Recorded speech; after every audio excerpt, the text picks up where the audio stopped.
Hey, today we're going to talk to you about our expectations and how sometimes our unrealistic expectations can lead us down the road to unhappiness if we let that happen.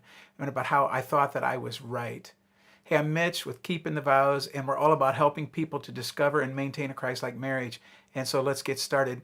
You know, when we tell a story or we hear something, we think that it's accurate. So we hear something, we store it away in our mind, and we think it's accurate. But I'm here to tell you it's virtually never true. It's not nearly as accurate as you think it is. Let me give you an illustration. You've been going somewhere maybe with your spouse, and you come back, and you were talking to someone, and somebody said something. And so you say to your spouse, I can't believe that Bob said this.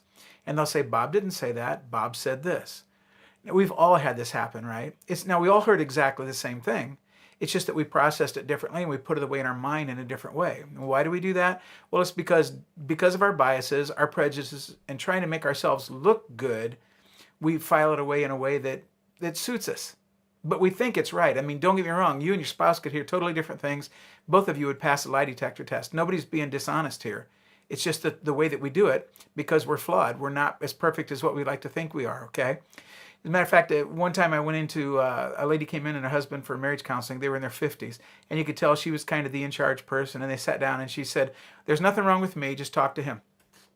And I thought, oh my, I'd like to send him home and schedule 10 appointments with her. But, you don't do that. You just think it. So I explained to her how that, when things happen in our relationships, we file things away, but they're probably not always right. And she looked at me. She said, you don't know me. I'm always right. And I thought, well, you must be a picnic to live with. I just, come home and hug my wife and thank God for my wife. How can somebody think that they're always right? And yet this can creep into all of us to some extent where we honestly believe that we're right and our spouse is wrong. And so it's just a flaw that we have. As a matter of fact, the first thing they teach us in marriage counseling is that there's never one person 100% right or one person 100% wrong. Both people share because we're broken people. So you are a selfish, self-centered person, married to a selfish, self-centered person, living in a fallen world. So the ground's pretty level. We all have the same thing that we're working with here. I'm not all together. Kim's not all together. We're going to work with that. That's what we want to do. So you stop and think about this. Why did God set it up like this? What was God thinking? When we got saved and we got married, why didn't he just sanctify us right there so neither one of us have anything wrong with us whatsoever, any flaws? Well, maybe because God knows that we are flawed. And God wants us to be Christ-like. Jesus said, be perfect as I am perfect. And in the hermeneutical sense, that would be called a hyperbole, which would mean a poetic exaggeration. And I think that being perfect isn't a poetic exaggeration. I think it's something we're supposed to strive toward, but I don't think we do very much. Now, I'll never be perfect this side of heaven. I looked in the mirror recently, and perfection is not in my immediate future. I'm never going to be perfect this side of heaven. But it doesn't mean I shouldn't strive for it. Doesn't mean I shouldn't grow toward that. So in my family, I grew up in a family, there's 4 of us kids around the table with mom and dad. And it's amazing how afterwards, now years later, we'll hear a story, somebody will be telling a story of something that happened, and I'll think that's not how I remember it at all. Well, that's very common. As a matter of fact, it'd be really odd if everybody told exactly the same story. When the police interview witnesses, if everybody has exactly the same story, then they're suspect there. There's something wrong because we all see it, we hear it differently, and we write it down differently. The book of Matthew, Mark, Luke, and John is like 4 different people on 4 different street corners, all watching the same intersection, watching the same thing happen, and all of them reporting the same thing. And if all of it was exactly the same, the Bible scholars would be suspect. But the fact that it's not exactly the same. For instance, one of them will say a woman suffered much under many physicians, but Luke, who was a physician, says no doctor could help her.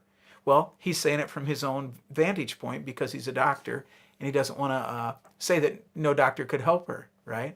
So we all have this thing within us.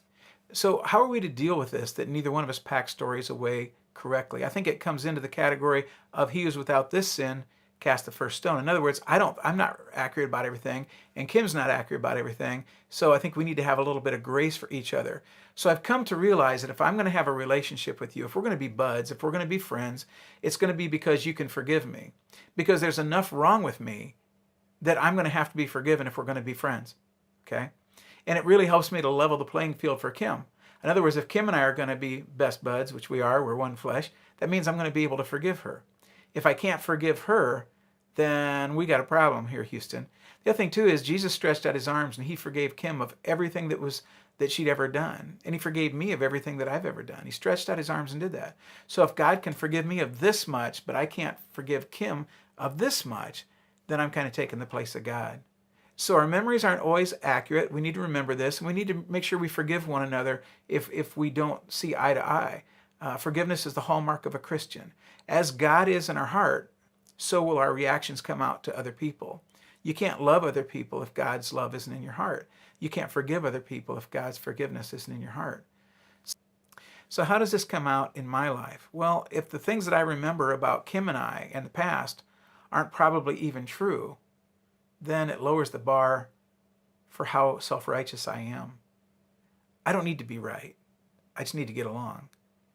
It doesn't mean I give in on everything or that Kim gives in on everything. It just means I don't have to be right all the time. Okay. Got a couple other things that'll help you too if you want to check out a couple other videos. One of them is called Safe Time, and I'll put a link to that down below. And another one is called 7 Shortcuts to Better Communication. Hope these things will help you. Hey, thanks so much for listening. Appreciate you watching. Hope it's been helpful to you.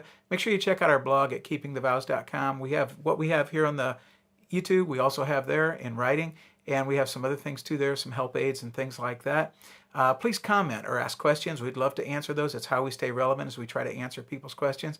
And also hit the like or subscribe button if you would. We really appreciate it.